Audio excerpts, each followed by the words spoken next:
స్వామీజీ వెనక ఎవరో పెద్ద పెద్ద వాళ్ళు, మిగతా పార్టీల వాళ్ళు డబ్బులు ఇస్తున్నారని నేను మా కన్న తల్లి మీద ఒట్టేసి చెప్తున్నాను, ఎప్పుడు నా జీవితంలో అమ్ముడుపోలేదు, ఎప్పుడు పోను. నా ఒంటి మీద కాషాయం మీద ఒట్టేసి చెప్తున్నా. అలా దుష్ప్రచారం చేసే వాళ్ళని బహిరంగంగా రమ్మంటున్నా. దమ్ముంటే మీరు కడుపుకు అన్నం తినేవాళ్ళైతే, మీ ఒంట్లో రక్తం ఉంటే, మీరే మనుషులైతే, మీరు మనుషులకే పుట్టుంటే రండి బహిరంగంగా. మీరు నిరూపిస్తే మీసం మెలేసి చెప్తున్నా, హిందూపురం కాదు రాజకీయాల్లో ఉండకుండా వెళ్ళిపోతా. మీరు అబద్ధమైతే పసుపు జెండా ఒక్కటి కనబడకుండా చేస్తారా? నేను గెలుస్తున్నాననే భయం పుట్టి, స్వామీజీ ఇక్కడ గెలిస్తే మన ఆటలు సాగవని భయం పుట్టి నా మీద ఆరోపణ చేస్తారా? మీకు వావి వరసలు లేవా? మీరు కడుపుకు అన్నం తింటున్నారా? ఏం తింటున్నారు?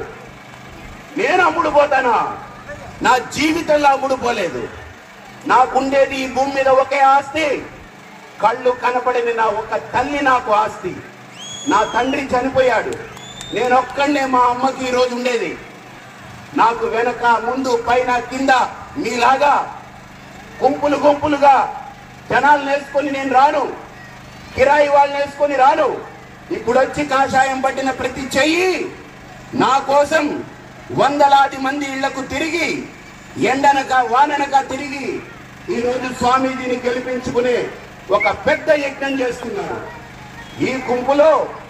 అంతేకాదు మరొక మాట చెప్తాను, ఇలాంటి చవకబారు దుష్ప్రచారాలు మానుకోవాలి.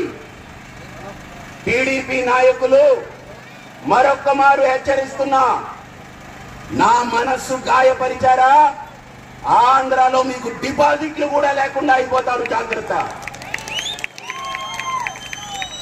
మా మోడీ గారిని నోటికొచ్చినట్టు తిడతావా? ఈరోజు నీకు హిందువుల ఓట్లు కావాలా? ఏ హిందువు నీకు ఓటు వేయరు. మోడీ గారిని నోటికొచ్చినట్టు తిట్టి క్షమాపణ చెప్పాలి. ఏ ధైర్యం చూసుకుని మోడీ గారిని బూతులు తిట్టావో ఒక్కసారి నువ్వు ఆలోచించుకో. ఈరోజు ఈ దేశాన్ని ప్రపంచంలో ఆదర్శవంతంగా నిలిపినటువంటి మహానుభావుడు నరేంద్ర మోడీ గారు.